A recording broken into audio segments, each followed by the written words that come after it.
Bob Einhorn really doesn't need an introduction. Senior fellow at Brookings Institute and longtime State Department negotiator at the highest international levels, author, scholar. I've had the pleasure of sitting next to him at a few international dialogues. I've learned a lot, and I'm going to turn it over to Bob Einhorn. Well, Robert, Christine, thank you very much. I thank all of you for joining in this call. I'm going to talk about the Biden administration's approach to certain arms control and nonproliferation challenges. Now, I'm old enough to remember the duck and cover drills we used to practice in grade school. These were utterly futile attempts to protect ourselves from a nuclear attack by getting under our desks and covering our heads. The drills seem comical today, but they were very serious and scary back then. And thanks largely to a vast array of international arms control and nonproliferation measures over the past 60 years, nuclear dangers have greatly been reduced. But in recent years, momentum toward eliminating nuclear risks has stalled and could be reversed. Getting back on track will be a critical national security challenge facing the Biden administration. Now, at the peak of the Cold War, the United States and Soviet Union each had over 30,000 nuclear weapons. US strategists were preoccupied with the fear of a massive surprise Soviet nuclear attack. The US deployed close to 7,000 tactical nuclear weapons in order to deter a Warsaw Pact conventional invasion. Since World War II, there have been over 2,000 nuclear weapons tests, with the United States conducting roughly half of them. Nuclear threats arose not just from the growth of existing nuclear arsenals, but also from the prospect of additional countries acquiring nuclear weapons. In 1963, President Kennedy predicted by the 1970s, there could be as many as 25 nuclear armed states. In 1964, China joined the United States, the UK, France, and Russia in the nuclear club. That was followed by Israel, India, Pakistan, and eventually North Korea. Many experts at the time believed that further proliferation was inevitable. But the specter of a world increasingly awash with nuclear weapons never materialized. After a series of bilateral strategic arms agreements negotiated by Washington and Moscow, the active nuclear arsenals of both countries are now under 4,500, and their deployed strategic weapons are about 1,550. The probability of a surprise all-out bolt out of the blue attack against the United States is now very close to zero. The Warsaw Pact no longer exists. Indeed, several former members of the Warsaw Pact and even several former Soviet republics are now members of NATO, and fewer than 200 US nuclear weapons remain in Europe. In the past 23 years, after the five original nuclear powers stopped nuclear testing with the signing of the Comprehensive Test Ban Treaty, and India and Pakistan concluded their tests in 1998, only North Korea has conducted nuclear test explosions, and Pyongyang last tested a nuclear weapon in 2017. JFK's dire prediction about nuclear proliferation has not come to pass. Many countries that were capable of acquiring nuclear weapons chose not to pursue them, in many cases because they were protected by the US nuclear umbrella. Some countries, including Egypt, Sweden, Brazil, and Argentina, began nuclear weapons development programs, but voluntarily gave them up. Others, such as South Korea, Iraq, Libya, and Syria, embarked on covert programs, but abandoned them under duress, diplomatic pressure in the case of South Korea and Libya, and military attack in the case of Iraq and Syria. Belarus, Kazakhstan, and Ukraine inherited nuclear weapons when the USSR collapsed, but sent those weapons to Russia and became non-nuclear weapon states under the NPT. South Africa actually built a small arsenal of nuclear weapons. I recall something like 6 or 7, but dismantled those weapons before its transition to Black majority rule. Much credit for curbing proliferation goes to the Nonproliferation Treaty, the NPT, in which states without nuclear weapons committed to remain non-nuclear, and the 5 original nuclear powers commit to pursue nuclear disarmament. Last year, the NPT celebrated the 50th anniversary of its entry into force. It now has 190 parties, the 5 original nuclear weapon states, and 185 non-nuclear weapon states. Only 5 countries are not NPT parties: India, Pakistan, Israel, and South Sudan, and North Korea, which joined and then withdrew after it was caught cheating. Optimism about reducing nuclear dangers reached a high point early in the Obama administration.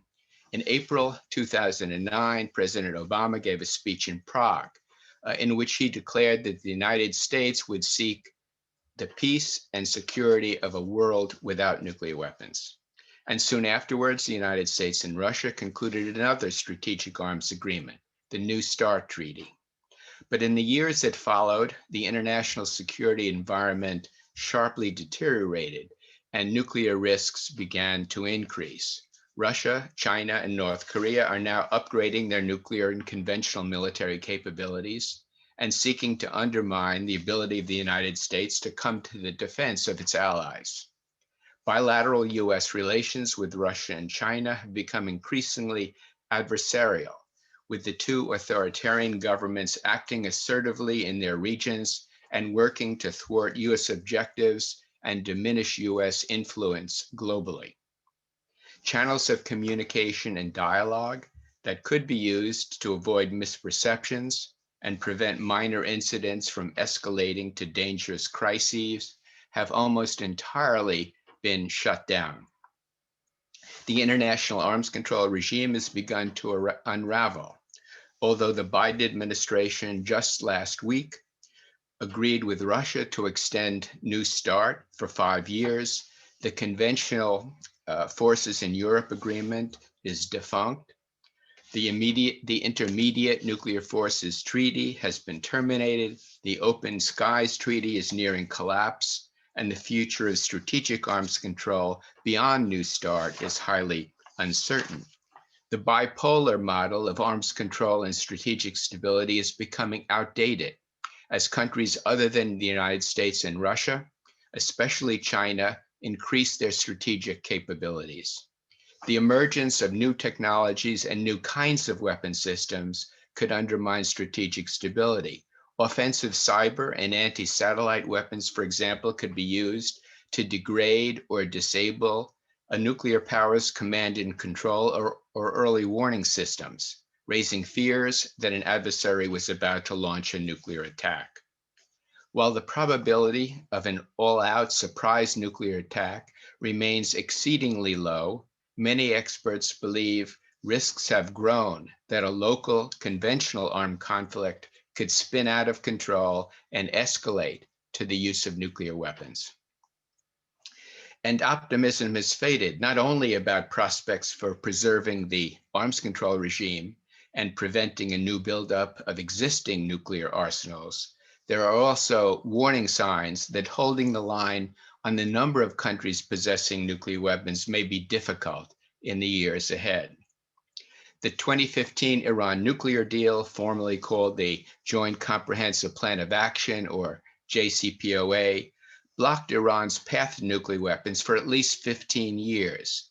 But the Trump administration withdrew from the deal, and Tehran responded by renouncing its own nuclear commitments, rebuilding its nuclear program, and shortening the time that would be required for it to begin fabricating nuclear weapons.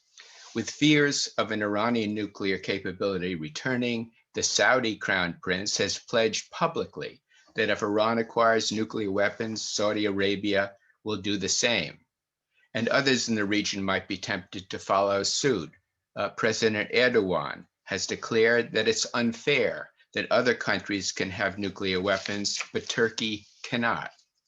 Efforts by President Trump and his predecessors to persuade North Korea to give up its nuclear weapons have clearly failed.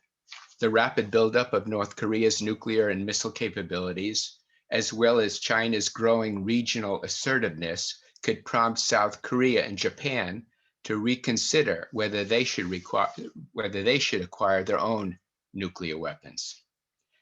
They've so far chosen not to do so because they believed they could rely on US security guarantees.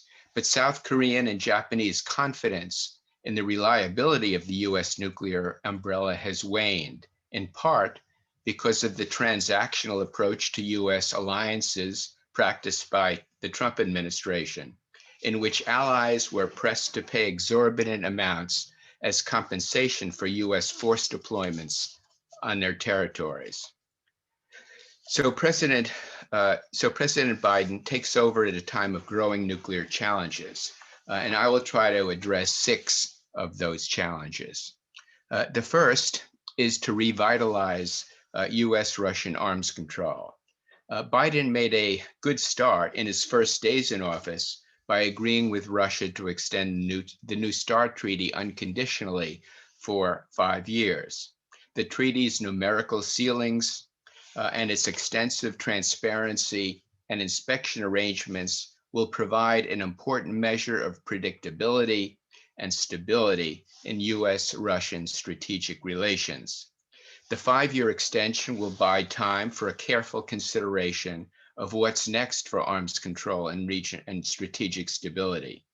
As the world's 2 leading nuclear powers, the United States and Russia should immediately enter into bilateral discussions of how emerging technologies and new systems could be addressed in future agreements, including offensive cyber and counter space capabilities, hypersonic missiles, advanced missile defenses, and tactical nuclear weapons. These could eventually result in a new bilateral agreement to follow New START.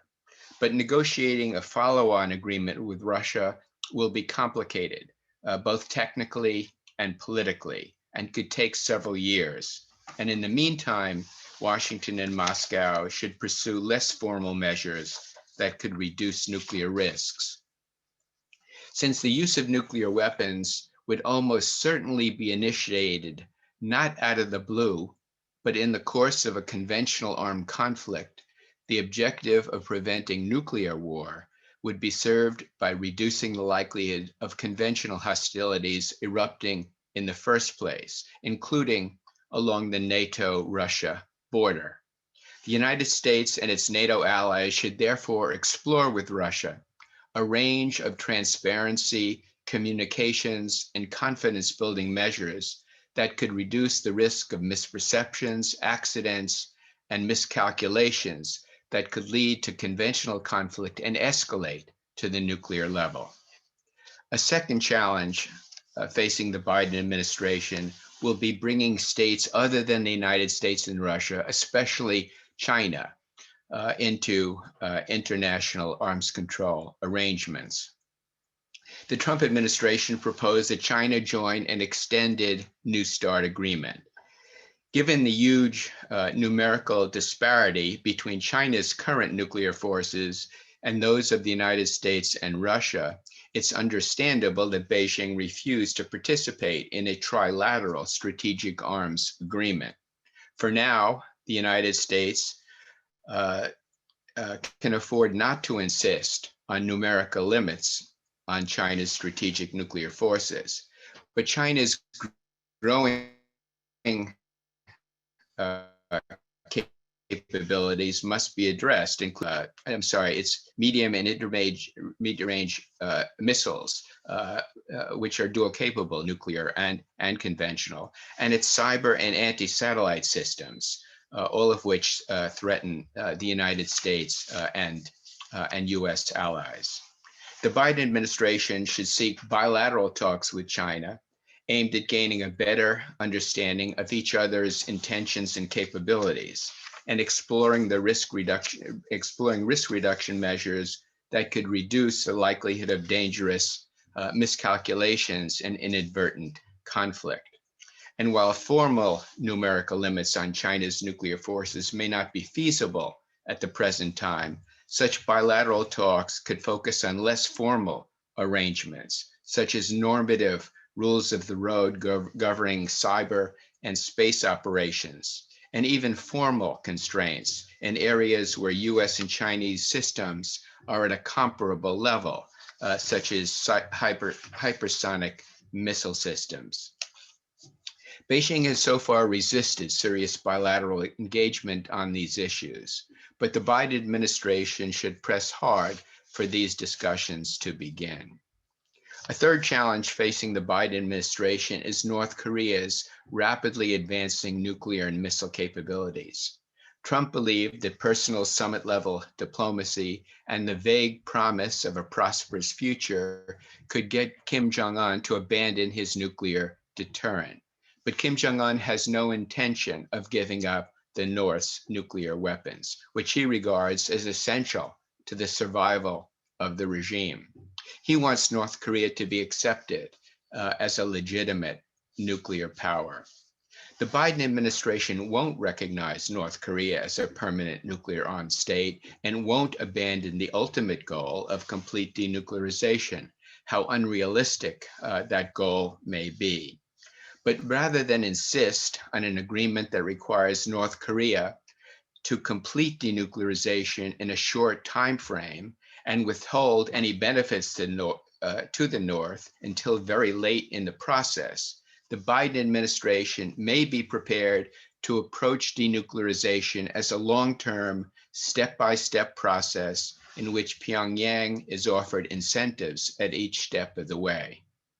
A first step could be an interim deal that would cap North Korean capabilities by banning nuclear and long-range missile tests and prohibiting the production of enriched uranium and plutonium needed to fabricate additional nuclear weapons. In exchange, North Korea would receive some sanctions relief and other incentives.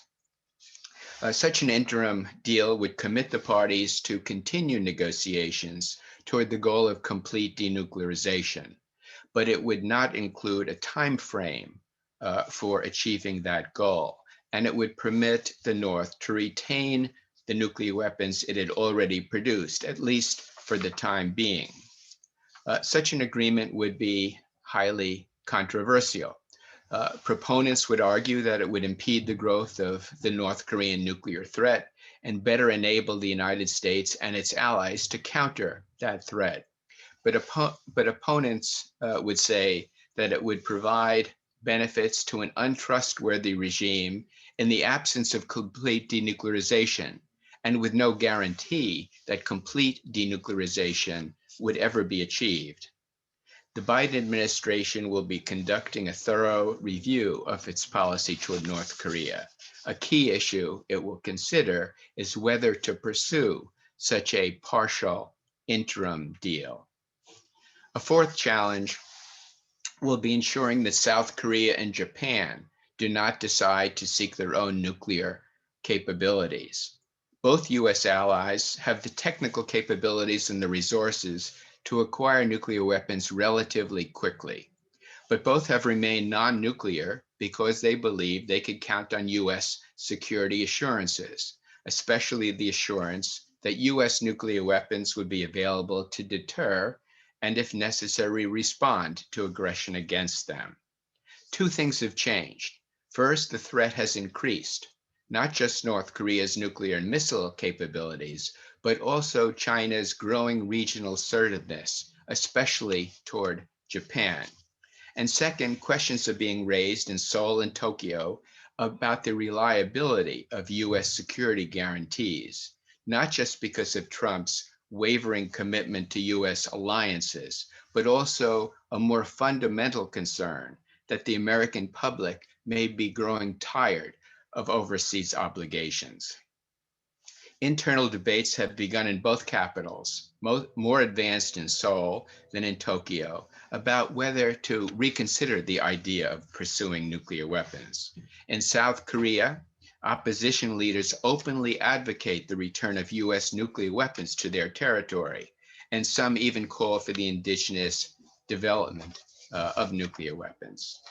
The likelihood that South Korea or Japan will opt for nuclear weapons still remains low. But if the Biden administration wishes to head off that possibility, it can take steps now to reinforce the credibility of US security assurances. Among those steps would be public presidential reaffirmations of US alliance commitments, tangible demonstrations of US resolve, such as port calls by missile-carrying submarines and rotational deployments of nuclear-capable aircraft, an enhanced role for South Korea and Japan in the planning and execution of the US extended nuclear deterrent, and assurances regarding a substantial US military presence in the region for the foreseeable future. A fifth challenge is Iran. Preventing Iran from acquiring nuclear weapons or even building up its uranium enrichment capability to the point where it could fabricate nuclear weapons quickly if it so decided.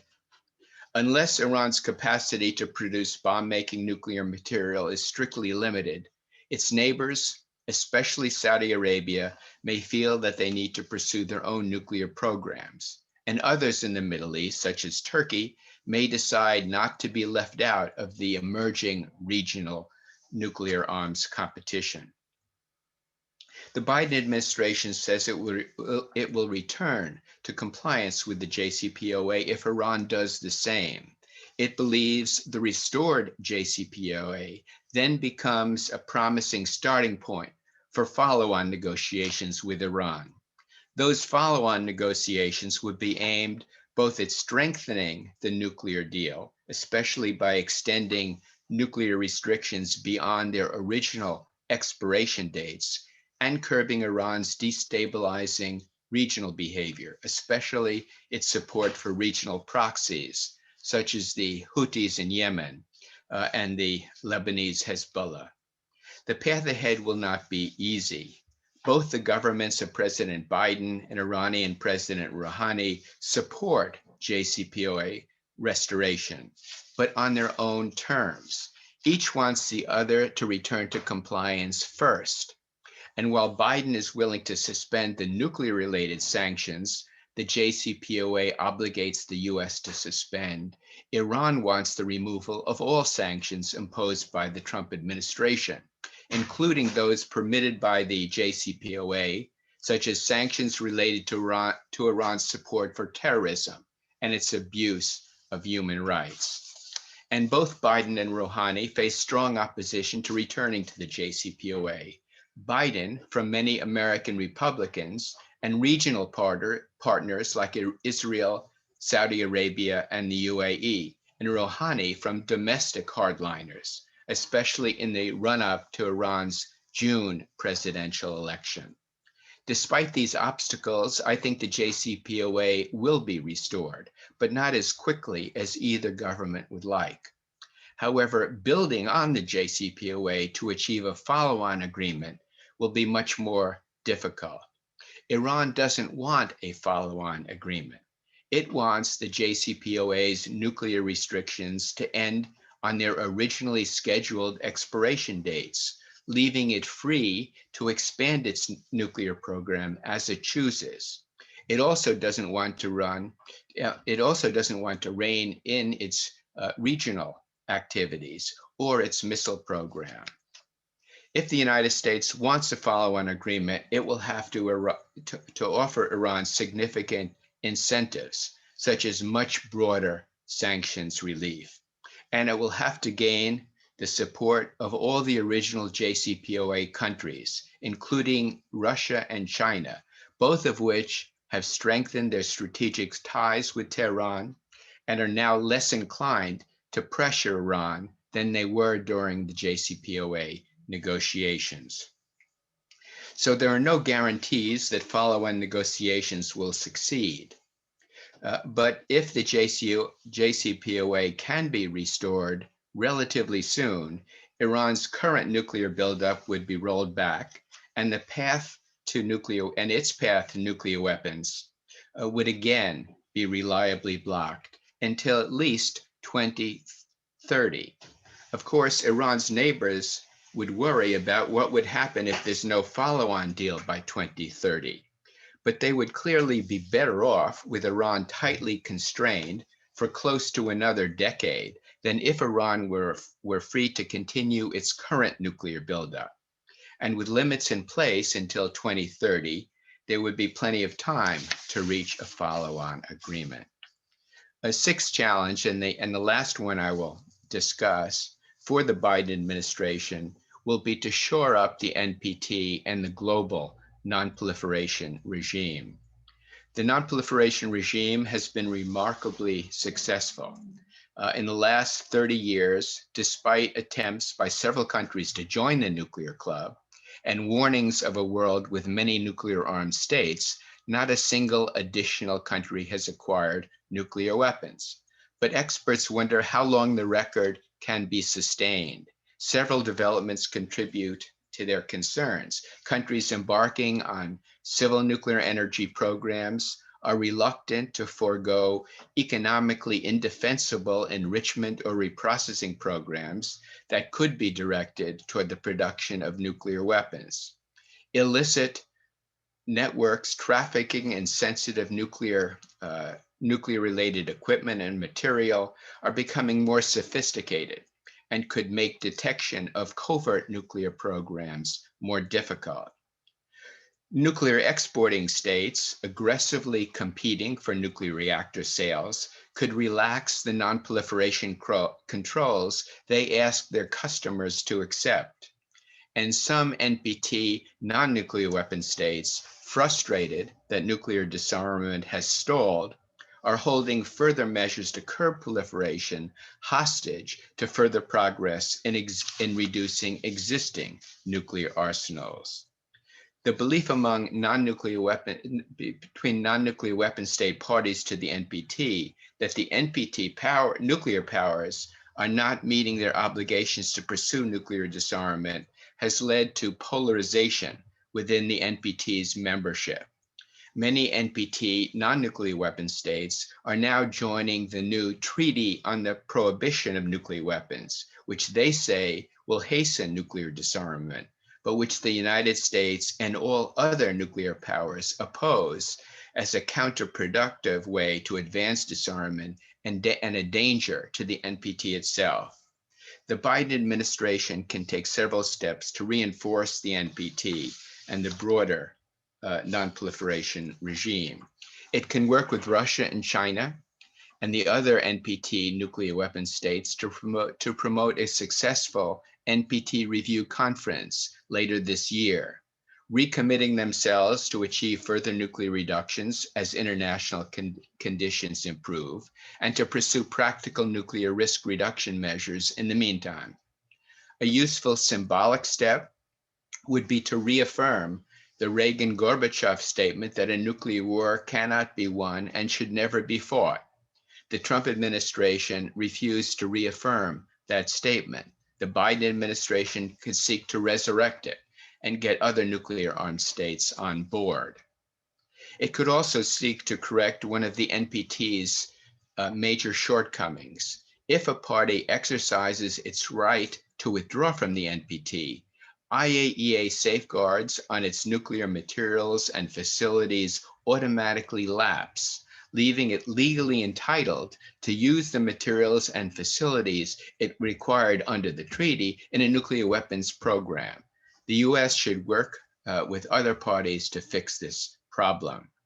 The new administration should also seek to strengthen the NPT's verification system by pressing all states to adhere to the IAEA Additional Protocol, a greatly improved monitoring system adopted in the wake of the first Gulf War, when it was discovered that the IAEA had failed to detect Iraq's nuclear weapons program. And it can seek to coordinate the nuclear export policies of key nuclear supplier governments so that competition for nuclear sales does not result in weaker non-proliferation controls. For example, it should urge all competitors for reactor sales to Saudi Arabia to insist on Saudi adherence to the IAEA Additional Protocol as a condition of making the sale. So these are 6 formidable challenges, but they are not at the top of the Biden administration's agenda, which understandably gives priority to domestic imperatives such as coping with the pandemic, boosting an economy in crisis, and mending deep fissures in American society. With the United States usually taking the international lead, great progress has been made over the past 60 years in reducing the dangers posed by nuclear weapons. But continued progress is hardly inevitable, and in recent years, progress has been stalled, some gains have been reversed, and warning signs have appeared about the future. And so it'll be up to the Biden administration, notwithstanding its other priorities, to devote the time and the energy needed to get the international arms control and non-proliferation effort back on track. So Robert, I'm gonna leave it at that. Bob, thank you. The way you laid out the 6 challenges was just perfect. I'm going to ask you to, return to a time when you played a key role in nuclear posture reviews. And as the Biden administration, kind of starts to gain momentum, what are your thoughts on what the next nuclear posture review might look like? Well, I remember the 2010 posture review. Those were pretty heady days. This is in the wake of Obama's Prague vision of a world without nuclear weapons. The international security environment was very different from what it is today. If you remember that posture review, Robert, you'll recall that it regarded the principal national security threats to the United States as nuclear terrorism and nuclear proliferation. Yes, we also had to manage strategic relations with our peer competitor, Russia, and our near peer competitor, China. But the key priority, as framed by the 2010 posture review, was nuclear proliferation, nuclear terrorism. Well, the world has changed radically since then. Nuclear proliferation, nuclear terrorism remain a concern, but the 2018 nuclear posture review of the Trump administration focused on a new era of strategic competition with Russia and China. And I think the Biden nuclear posture review, and it's not clear what the scope of its review is going to be, but the Biden review, I think, will be based mainly on the challenges seen by the Trump administration. That is, the need to compete with Russia and China. So, in many respects, in tone at least, it will reflect the Trump review more than the Obama review. But there'll be a lot of continuity, I think, in the Biden review. A key focus is going to be the future of the strategic triad. The U.S. has embarked on a major nuclear modernization program, and the Trump modernization program is based, mainly on the Obama program. So there's a lot of continuity. But a number of people, a number of progressives, who support the Biden administration have called for a reevaluation of some of the elements of that modernization program. Former Secretary of Defense Bill Perry has called for a nuclear triad. I'm sorry, a nuclear dyad, getting rid of the ICBMs. Also there's a lot of support for eliminating two add-ons by the Trump administration to the Obama program, namely the nuclear sea-launched cruise missile, as well as the single warhead missile for the US submarine force, the single warhead D5 missile. So those, I think, will be hotly debated. My guess is supporters of the dyad will not prevail, and that there'll be a reaffirmation of the need for a triad. I think probably the nuclear slickum is vulnerable. The Navy has never been enthusiastic about the nuclear slickum, and so that may go by the wayside. But I think the single warhead D5 missile is likely to be retained. There'll be a discussion about declaratory policy, the policy about the circumstances under which the United States might employ nuclear weapons. Both the Obama and the Trump administrations rejected the idea that the sole purpose of US nuclear weapons would be to deter nuclear attack or respond to nuclear attack against the United States or its allies. But Vice President Biden in 2016 publicly said that he personally supported this sole purpose idea which is very similar, if not identical, to the idea of no first use. Whether he will pursue this under his administration is unclear to me. The U.S. nuclear establishment, many members of Congress and close U.S. allies, like Japan in particular, are not in favor of going to sole purpose and no first use.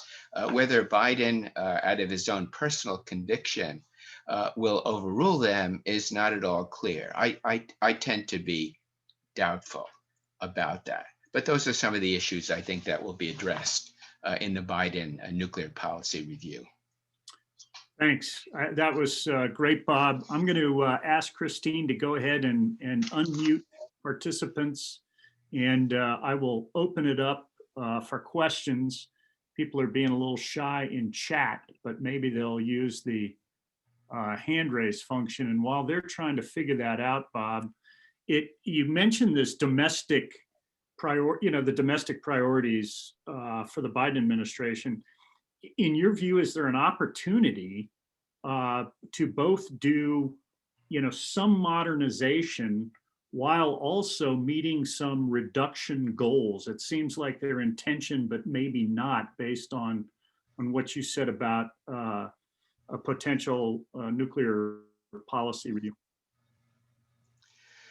Well, I remember back in 2013, the President Biden said that he had consulted with the Pentagon, and as a result, believed that it was possible for the United States to meet its deterrence requirements at about 1,000 deployed strategic nuclear weapons.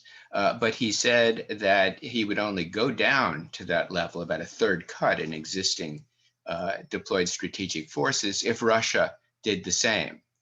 But Russia wasn't interested. It rejected the idea because it believed that any further reductions would depend on constraints on US missile defenses, as well as US long-range, precision-guided conventional missiles and so forth. So nothing happened. whether it's possible for the Biden administration to pursue reductions, I tend to doubt it at this point. I don't see any U.S.-Russian agreement further reducing nuclear arms for quite a while. In the first case, as I mentioned in my opening remarks, they will have to reconceptualize strategic arms control and strategic stability. They're going to have to take into account these emerging technologies and new kinds of weapon systems. And I think that's going to take them a while. Whether the next agreement can reduce nuclear forces at the same time it incorporates these other technologies and systems, I tend to be doubtful. But I think modernization is going to have to go forward in any event. And I think it will, although maybe in a somewhat reduced form.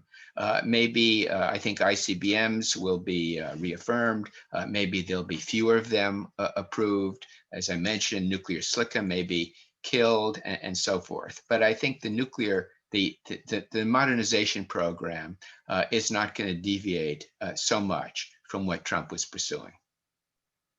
Rob, thanks. And I'm hopeful that you're correct. As one who used to go to sea in nuclear powered attack submarines and having to carry tactical nuclear weapons, that was painful. So I am very hopeful that your assessment's accurate. I'm going to turn it over to Eric. Everybody else is being pretty shy. Either that or they've tried to consolidate their notes. And Eric, I'll let you kind of ask the next question. I have so many, I don't know where to start, but I guess from the perspective of a long practicing arms negotiator, how does one address a world in which negotiations either are multilateral or face the shadow of third and fourth party nuclear actors? In the Cold War, we got used to thinking that the US and the Soviets were a special batch and they could do things bilaterally, both positively and negatively. But with the rise of China, with other actors with at least regional hegemonic aspirations, how does, for example, Russia and the US effectively negotiate with those other parties looking over their shoulder and sort of complicating any calculations they need to make? Thanks, Eric. Well, clearly the strategic equation has become much more complicated with these third parties and not just China, but India, Pakistan, Europeans as well, and North Korea. But despite the complication of a world with more nuclear powers, I believe the US and Russia can still afford to do another bilateral deal. I think they are, so far ahead, at least quantitatively, than the others, that they can afford to do another deal. This extension of New START will buy them time to reconceptualize and perhaps do that. But at the same time, as I mentioned in my remarks, you can't ignore China's capabilities. But I wouldn't try to shoehorn China into a trilateral negotiation. I think the first step is to engage with China bilaterally, try to get a better mutual understanding of each other's strategic intentions and capabilities. And there may be some bilateral measures that could be worked out. I talked about measures affecting systems where there's comparable US and Chinese levels, also some possible rules of the road in dealing with cyber and counter space. And so on.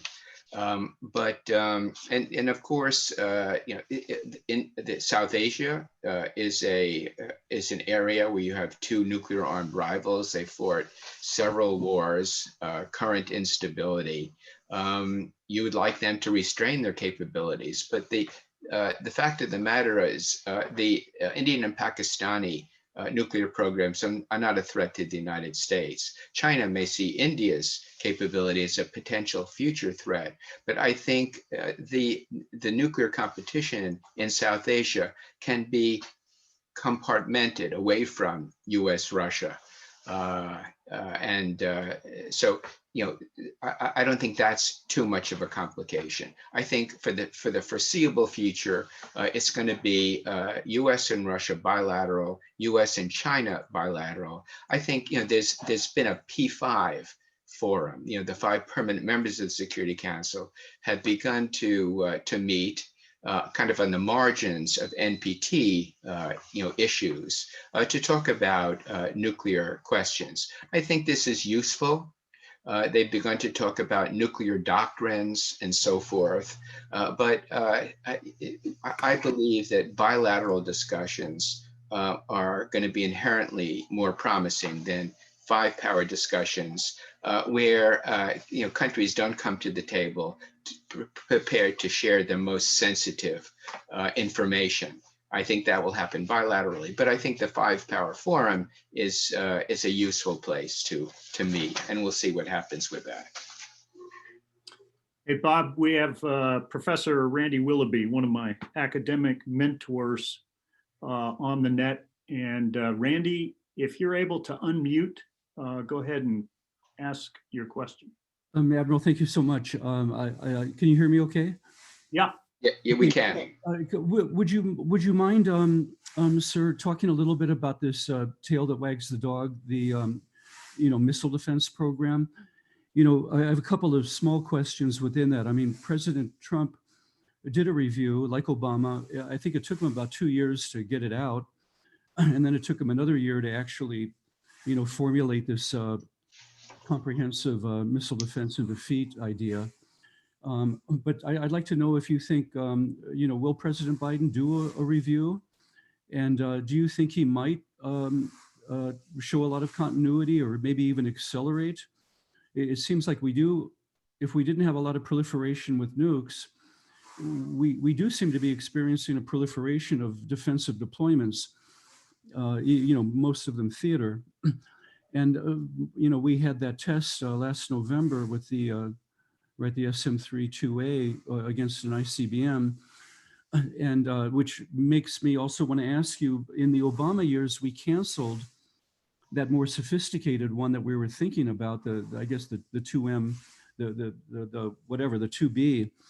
And I don't know if that was for technical reasons or if that was part of a Russian kind of reassurance. But anyway, I'm throwing a lot out there, but I was wondering if you can give us some idea whether missile defenses might be, pedal to the metal under President Biden, or whether they could be part of a negotiated package.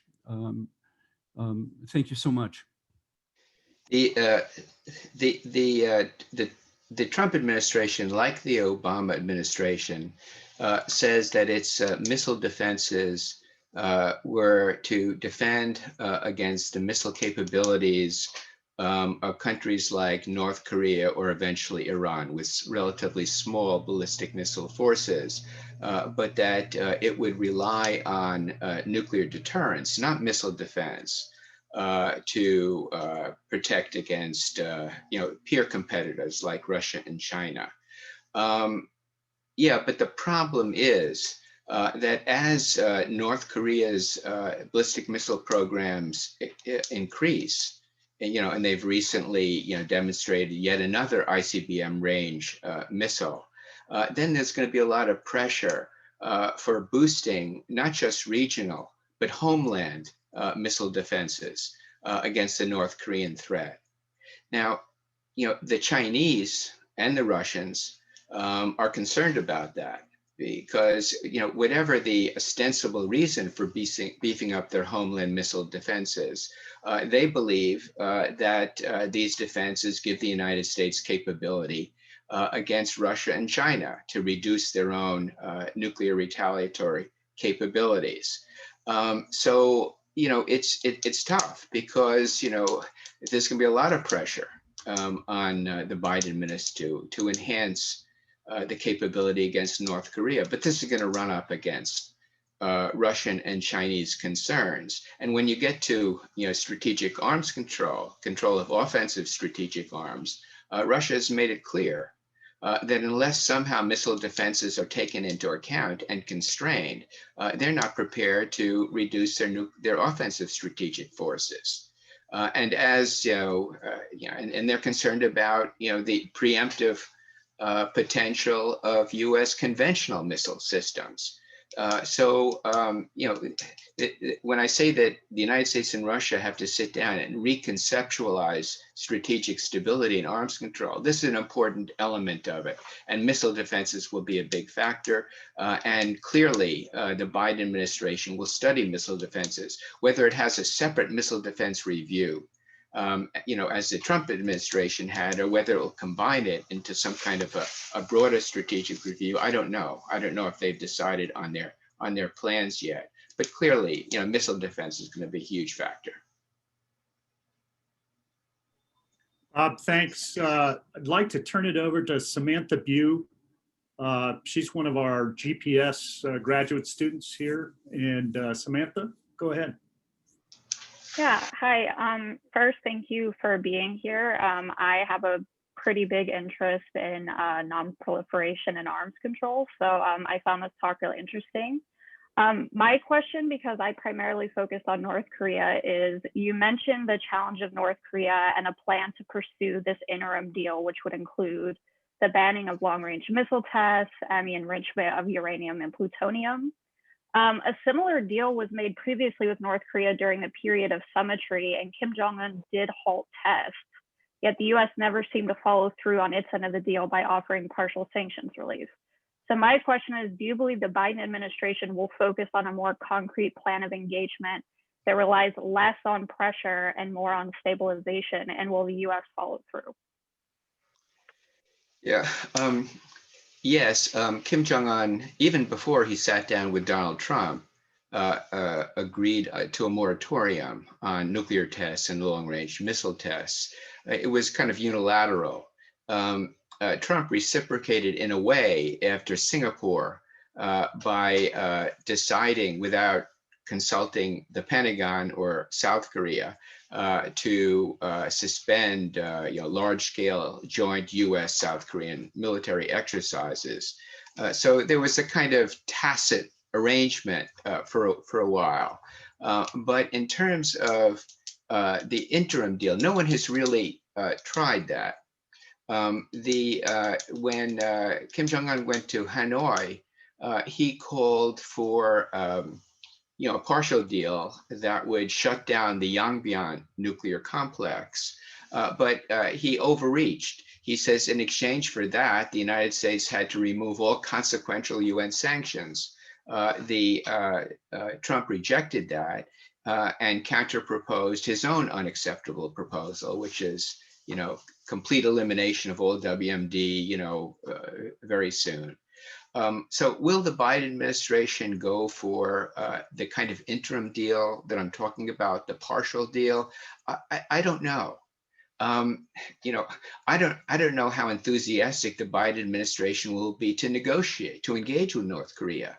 There are two kind of pariah proliferation countries out there, Iran and North Korea.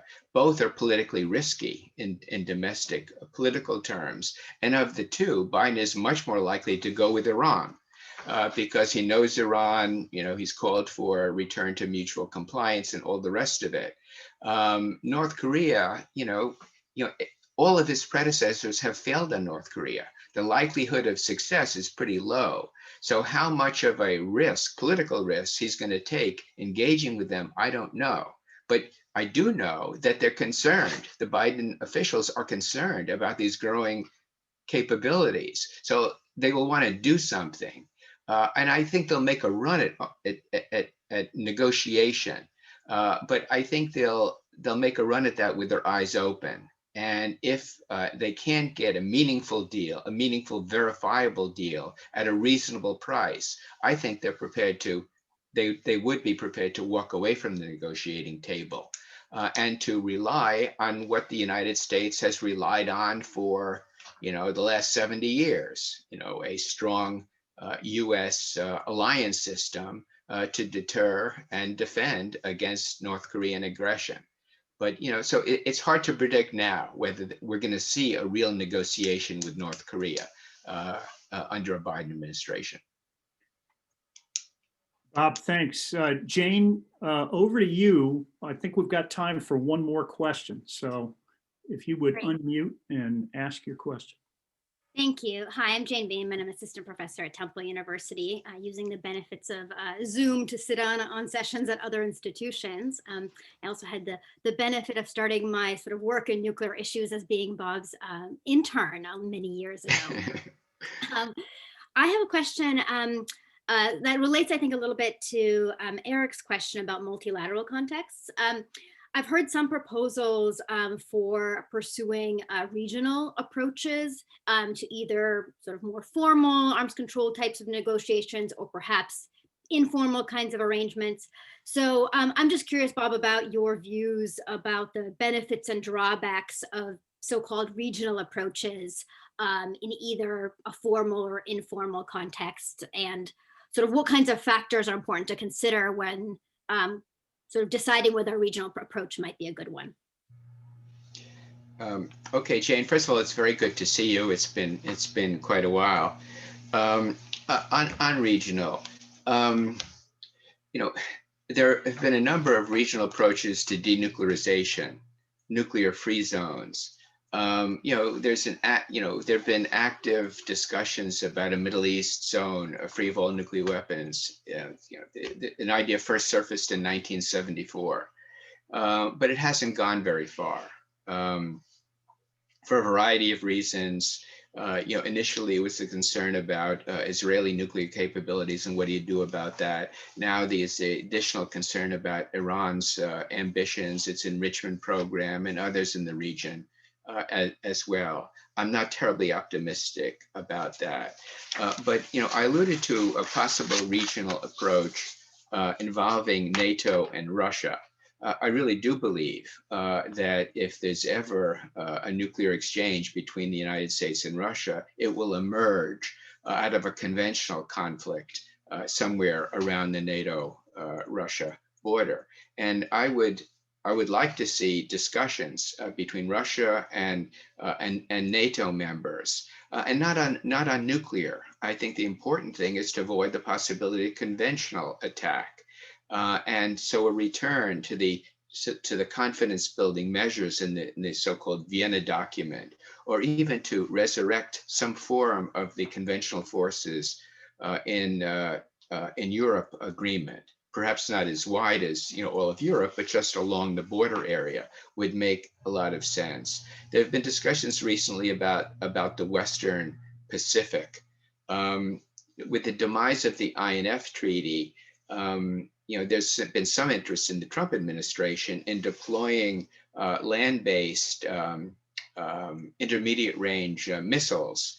In U.S. land-based intermediate range missiles in the Western Pacific. But the problem is that our allies, South Korea, Japan, are not enthusiastic about hosting these missiles, even just conventionally armed missiles. And the U.S. only plans to have conventionally armed missiles in that range. I think more likely is Guam. But still, I don't see much in this discussion. Could there be a U.S.-China deal where they reduce their medium and intermediate range capability in exchange for our not going forward with these land-based missiles? But I don't see China as having much of an incentive for doing that, because the likelihood that we could deploy a large number of these missiles on land in the Western Pacific is very unlikely. But still, there may, I don't know. Our main concern about China is really not their nuclear forces. It's about their anti-access area denial capabilities and their threats against U.S. naval forces and allies in the region. Is there a basis for some regional approach there? I don't know. I tend to doubt it. I don't think the Chinese are ready for it. if you have any good ideas about regional approaches, please, please let me know. Bob, thanks. And Jane, I think that was kind of a perfect way to put a bow around the conversation. We are going to adhere to our 1 hour limit. Bob, we're going to let you get back to work, but we can't thank you enough